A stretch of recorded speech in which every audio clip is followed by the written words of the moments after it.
अरे बहू रानी तो सारा सारा दिन कमरे में बंद रहती है, कोई काम भी नहीं। मैं तो बोर हो जाती हूँ, क्या करूँ। तभी मीना की सहेली रीना उससे मिलने आती है। अरे मेरे घर का भी यही हाल है, बेटा ऑफिस और बहू कमरे में बंद, समय काटे नहीं कटता। लेकिन अब सच मानो तो वक्त ही नहीं है कि वक्त से रोटी भी खा लूं। अरे बहन, मुझे भी बता दे कौन सा जादू चलाया है। मैं भी अब जिंदगी के बचे कुचे दिन आराम से काट लूं। दीवारें देख देख कर तो बोर हो गई हूं मैं। रीना मीना को एक स्मार्टफोन देती है। ये ले, ये है वो छड़ी जो जादू करती है। इसमें मैंने तेरा फेसबुक अकाउंट भी बनाया है, एंजल प्रिया के नाम से। बस अब यहाँ दोस्त बना और सबसे बातें कर। सास को पहले तो उतना समझ नहीं आता है, लेकिन धीरे धीरे वो उसकी आदत डाल लेती है। माँ जी जल्दी से खाना खा लीजिए, मुझे थोड़ा काम है। अरे तू जा, मैं खा लूंगी, अभी वक्त नहीं है। और सासू माँ मोबाइल में मुंह गड़ाए जवाब दे देती है। बहू समझ ही नहीं पाती और वहां से कमरे में चली जाती है। अचानक सास को किसी प्यारी पिंकी की फ्रेंड रिक्वेस्ट आती है। अरे वाह, ये तो कोई प्यारी सी लड़की लगती है, बात करती हूँ।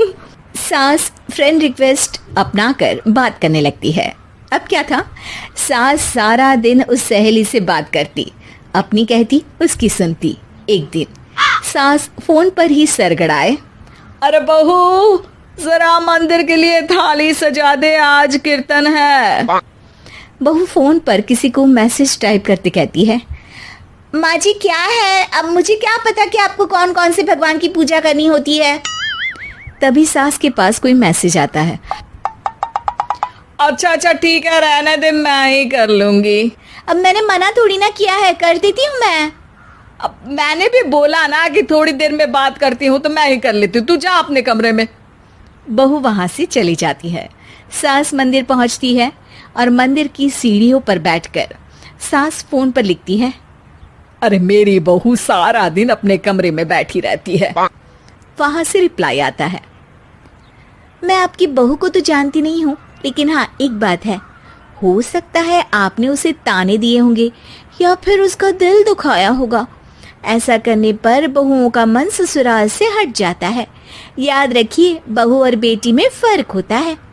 सास घर जाती है और बहू से बड़े ही प्यार से बात करती है, उसके लिए खाना बनाती है, उसे गिफ्ट में साड़ी भी देती है। जिसके बाद अगले दिन, माँ जी चलिए आज मैं भी आपके साथ मंदिर चलती हूँ, आते वक्त भोले भैया के गोलगप्पे खाकर आएंगे।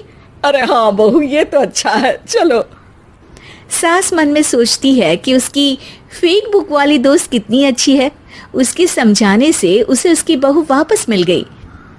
वो बहू को अपनी दोस्त के बारे में बताने का सोचती है, लेकिन फिर चुप हो जाती है।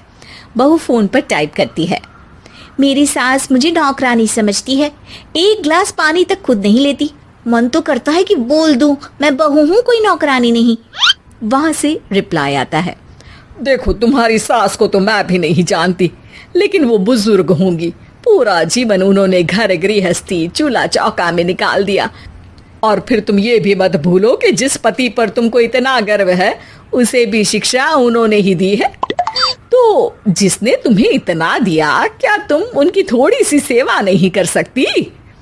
बहू भी अगले दिन से सास का सारा काम करती, उनके पैर दबाती, उनका ख्याल रखती, उनके साथ घूमने जाती।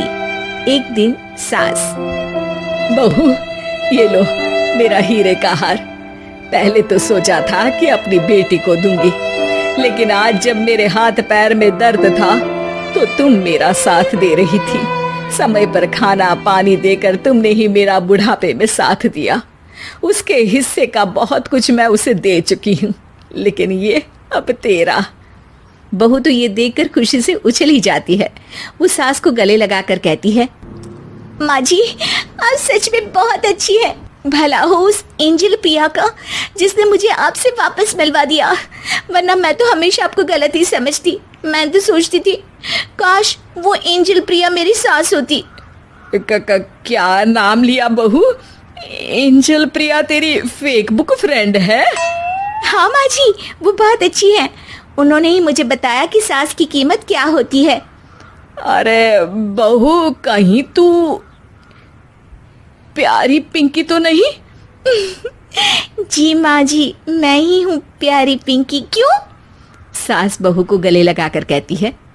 मैं भी यही सोचती थी कि काश प्यारी पिंकी मेरी बहू होती। शुक्रिया बहू। सासू माँ, शुक्रिया तो हम दोनों को फेसबुक और सोशल मीडिया का करना चाहिए, जिसने हम दोनों को एक दूसरे से दिल से मिला दिया। अब तक दोनों को समझ आ गया था कि जो खुशी वो बाहर ढूंढ रहे थे, सच में तो वो उनके घर में ही थी।